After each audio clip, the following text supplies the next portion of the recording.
Hey, what's up guys? Thomas Alpha Doc here, Kettlebell Strength Club. And today's video is going to be called Transform Your Nutrition Tuesday. So each Tuesday I'm going to have a nutrition video to help you start to improve your nutritional choices. Today I want you to focus on replacing one processed food with one whole, minimally processed or non-processed food. For example, sugary cereal. Replace that with a whole fibers here, whole grain, whole bran.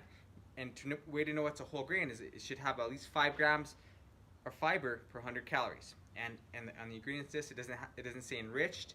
It shouldn't say enriched. It shouldn't say they added these foods back in, because what happens is they pull that food, if it's processed, they pull those foods out, pull those vitamins out, and then they put it back in. So you want something that's as whole food as possible. Quick oats, replace those with steel cut oats or rolled oats, something less processed.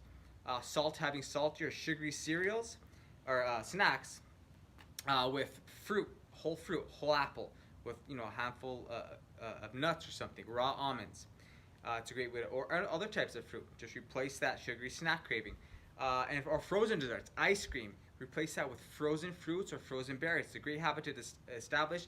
Trust me, your taste buds will start to adapt. You'll start to enjoy it more. Start to feel better because it's healthier.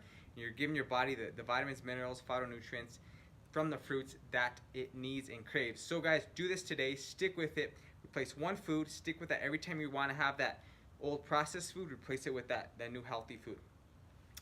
Your nutrition is going to start to change. You're going to start to feel better.